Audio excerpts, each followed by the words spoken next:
giant osteon, it wouldn't work.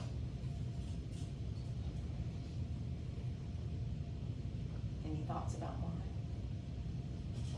The nutrients would be able to get to all of it. It would take so long for nutrients to get to the outer edges that those cells would not be able to live.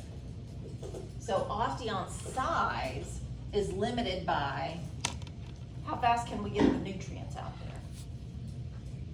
And, you know, there's gonna be a limit. So it's just like you, how far away from the grocery store are you willing to live? Some people, they wanna be like 5 minutes from the grocery store, so they would be like right here. Some people are happy with being like 30 minutes from the grocery store. Okay, but some people, that wouldn't do for some people. So we reach a point where it takes too long to get nutrients out there, so osteons are gonna be small. And the fact that we got a bunch of them increases our strength in the compact bone.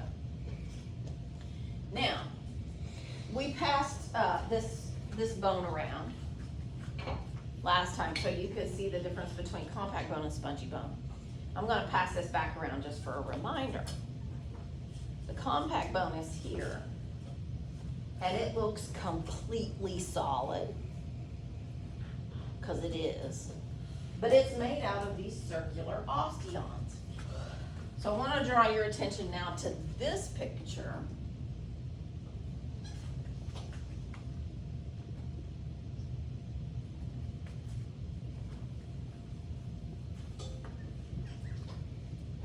We said that osteons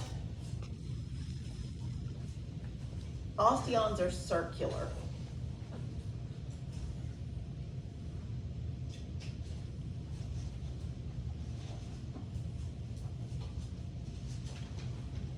And so in this piece of compact bone, you've got all these circles.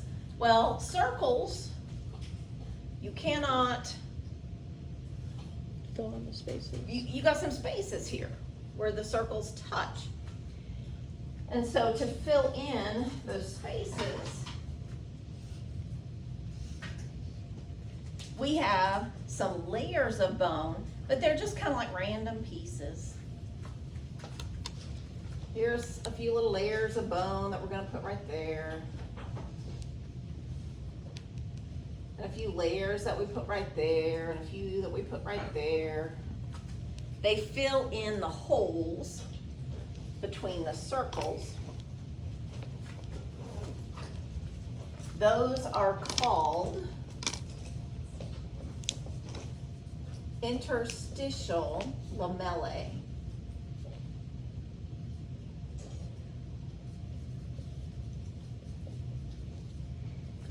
Interstitial layers, inter meaning in between.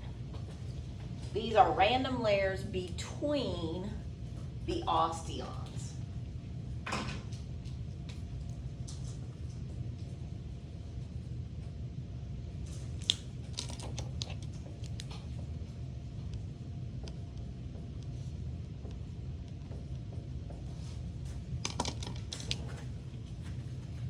That's going to increase our strength as well, because it's not just a bunch of circles, but it is a solid piece. Now, to make it even more strong,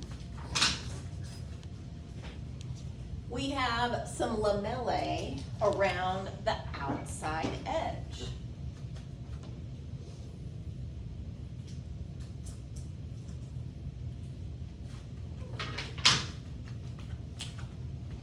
So if you can imagine, we've got 2 or 3 layers.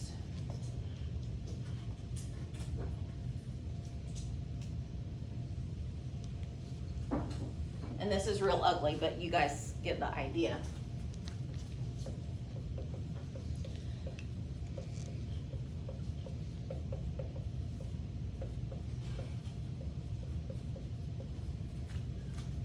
These are circumferential lamellae because they go around the circumference of the whole bone.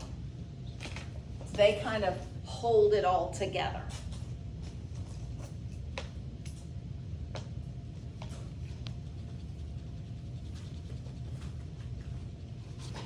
So any place where there's open space, we're gonna fill that in with some interstitial lamellae.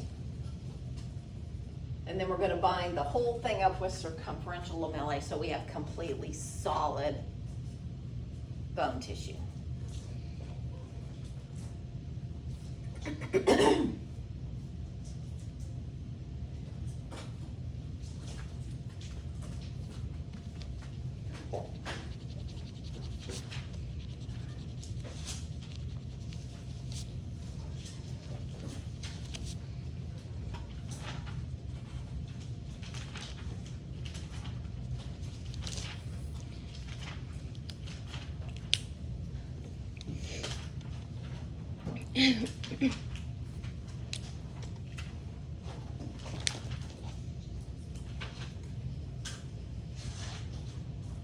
Okay, how do you guys feel about the structure of compact bone? Good. Solid, very strong.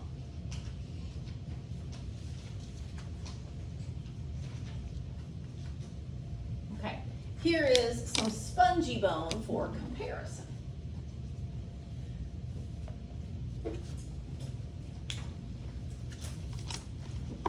So we said that spongy bone has all these little, it has holes in it, and so the bone forms the pieces around the holes.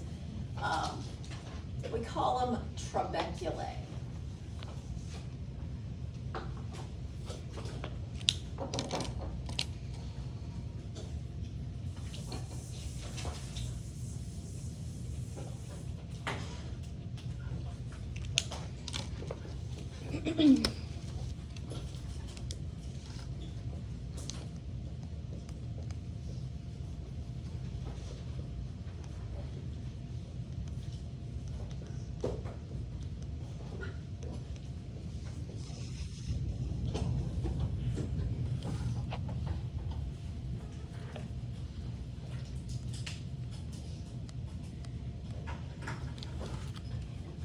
So each one of these little spiky looking deals, this is considered to be trabeculae.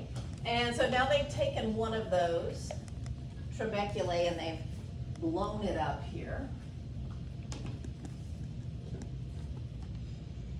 Does this look familiar? What does it look like? It kind of looks like this, right? It's not exactly the same, but it's got the layers.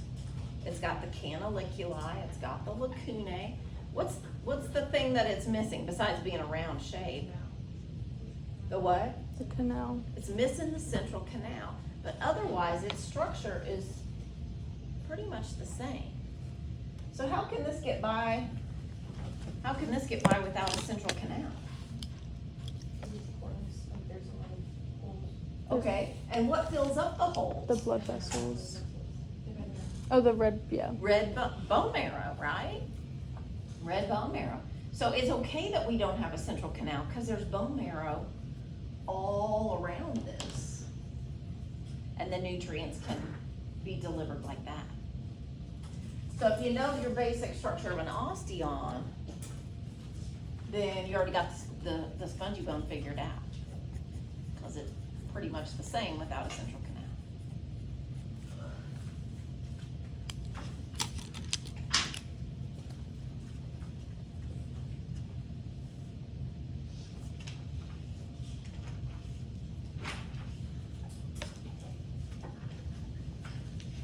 Now, just kind of an interesting side note, earlier we talked a little bit about osteoporosis.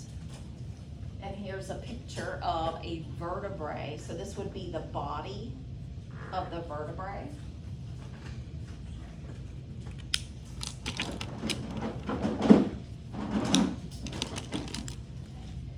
The body of the vertebrae, right here, this is spongy bone on the inside. And you can see what it should look like, and then what it looks like in someone with osteoporosis. So if your bone looked like the picture on the right, Why is that problematic? Okay, and why is having a brittle bone problematic? I think you might have said it, Lauren, I couldn't tell. Just breakable bones. It's very easy to break a bone like this, much easier to break this bone than this bone.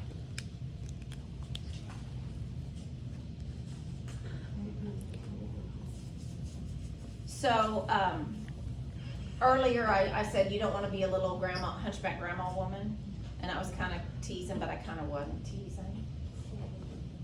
Because this is a vertebrae, and in people who have osteoporosis, a lot of the time, they will have a hunchback appearance.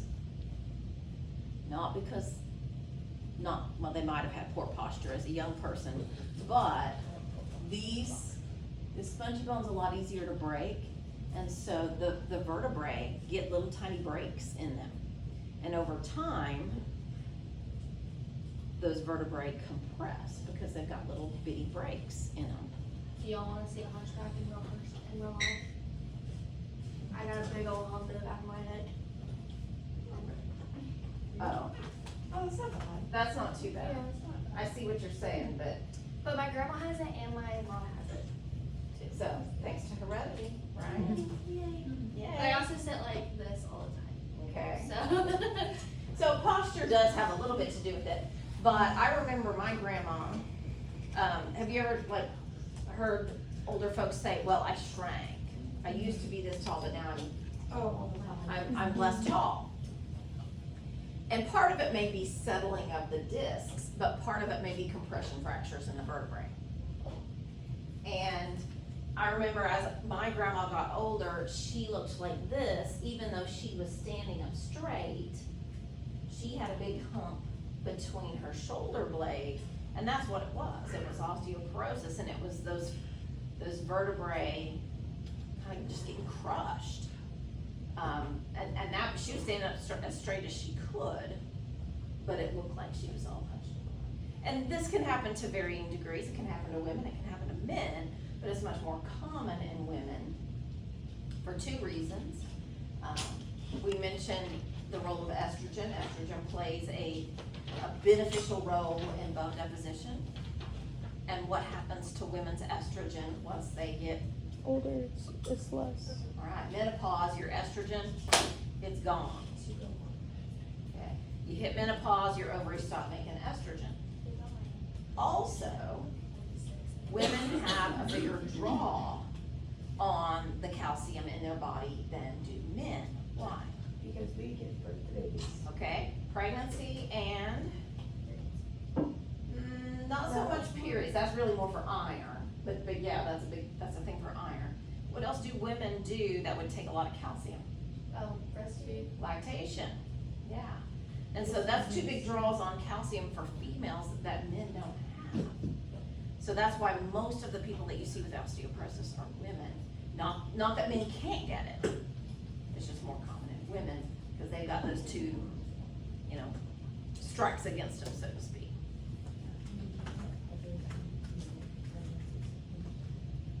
Okay, other questions about bone structure? All right. Module 6.3 in your textbook talks about the process of bone formation. And I am not gonna go into detail here, but our bodies have two ways that they make bone. I want you to know the two ways and just like one sentence about them. This is way more detail in your textbook than what you're gonna need for bone formation.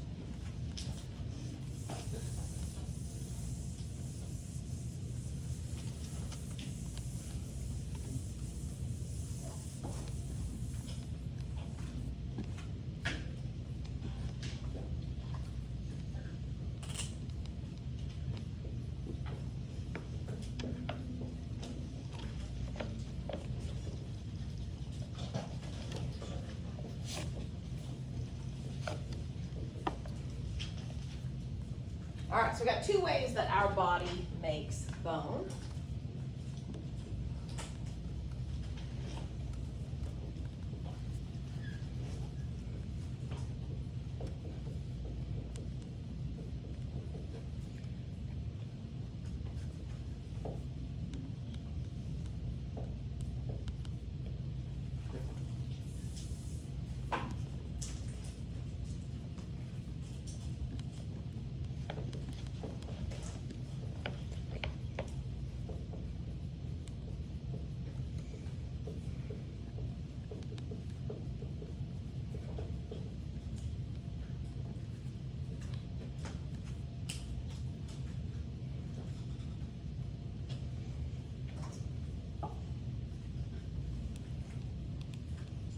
simply, I'm just gonna ask you to define these two words.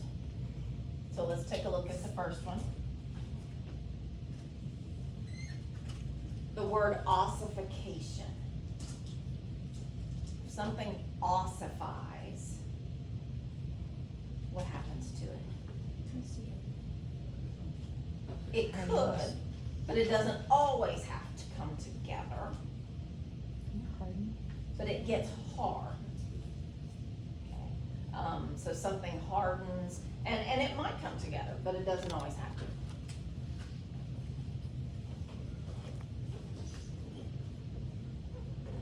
Okay, so if it ossifies, ossification means to harden. Okay, the prefix endo, what does that mean? In. Okay, inside.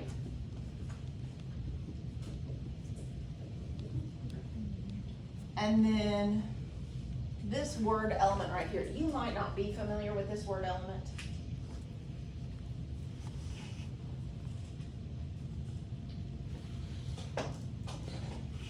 But anything that has to do with cartilage,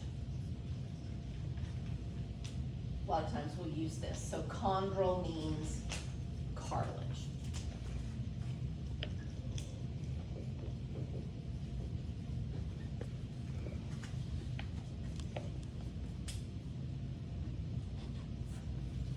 Endochondral ossification is when we make bone from cartilage.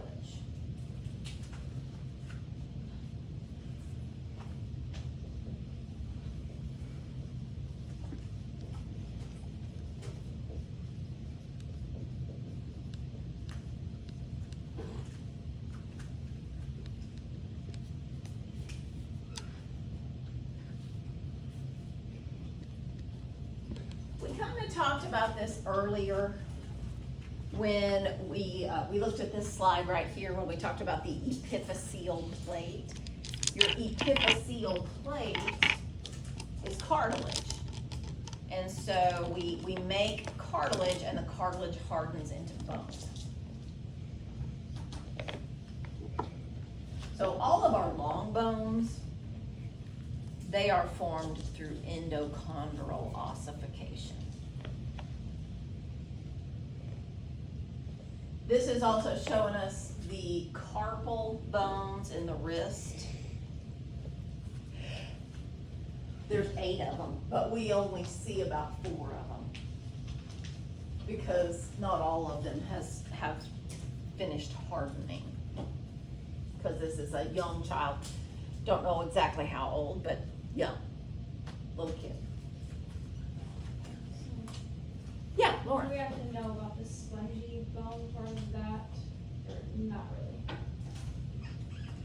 I'm not sure what you mean by the It sponge. just says in the book, like, after that takes place, then the inner early spongy bone forms. No, don't worry about that. Don't you? Now, our spongy bone, like, that have that layer of compact bone and a layer of spongy bone and a layer of compact bone, like cranial bones, they form through intramembranous ossification. And we know ossification means hardening.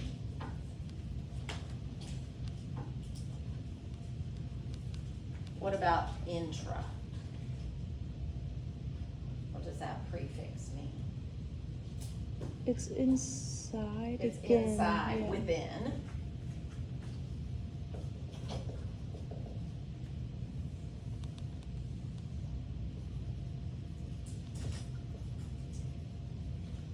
Within membranes.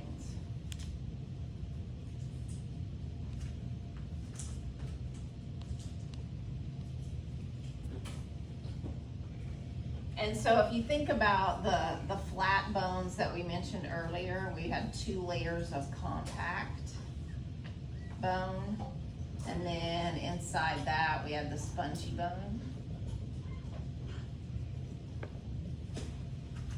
So anything that is a flat bone, and anything that's not a long bone, basically, is gonna use intramembranous ossification.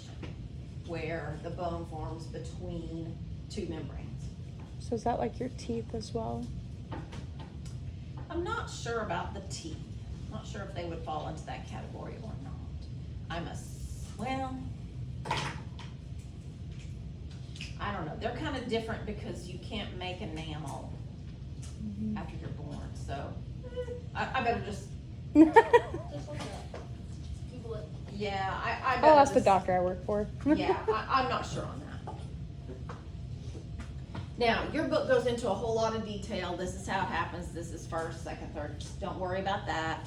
Just worry about the two mechanisms and basically one sentence about them, what they are. That's it. Okay. Now, there's a couple of other things in here. I am not gonna take time to talk about. But there's one thing I want you to look at on your own. Actually, two things. I want you to look at figure 6.16.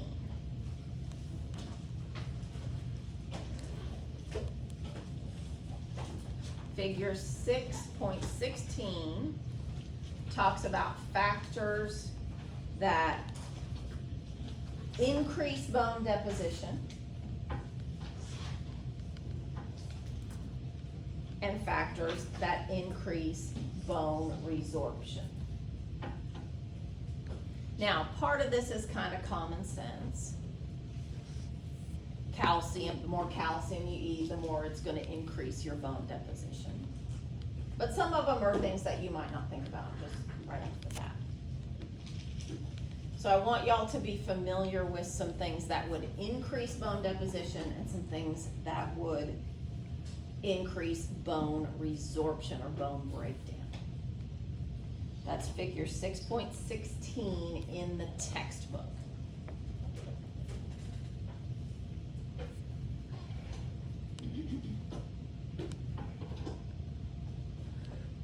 And that is on the PowerPoint. Yes, that's on your PowerPoints too. It's this picture right here. Okay. The other thing that I want you to look at is the process of bone repair. What happens when you break a bone? And that's this last slide right here. It's a 4-step process. When you break a bone, and that's the very last part of the chapter. It's the very last section in the chapter. So 4 steps of breaking a bone. And just kind of an interesting thing is table 6.1 shows you different types of fractures. And if you've broken a bone, some of this terminology might be familiar. For example, a minute ago we talked about the vertebrae getting basically crushed. That's a compression fracture.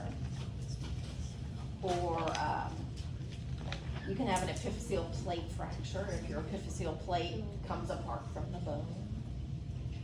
Those I types was of thinking about things. whole steps. A hole in your bone.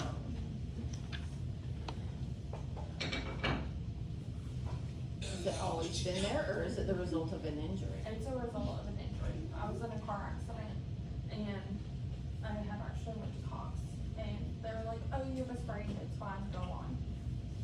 I went to Mercy because it was still hurting. And then they did an x-ray and looked at my scaphoid.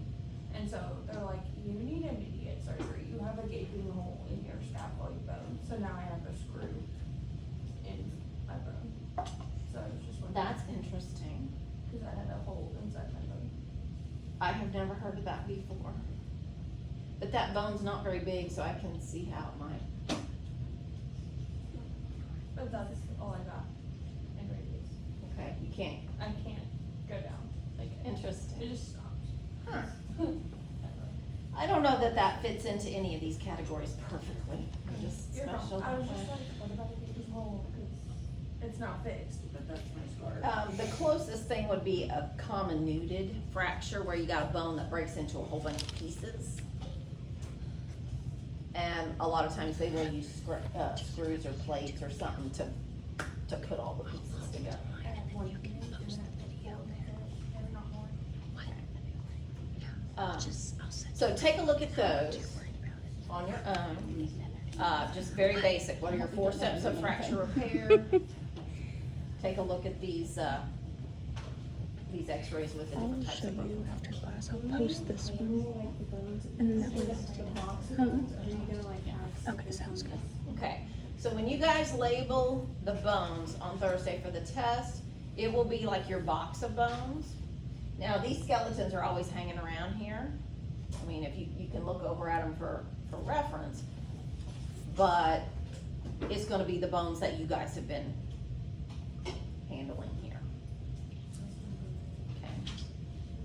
Now, with our last little bit, we got about not quite 30 minutes, let's talk about muscles. And we'll kind of fit a few things about joints in there. So if you want to put your bone boxes back up to make a little bit more room on your table, you're welcome to do that. And I'm going to turn the lights back on.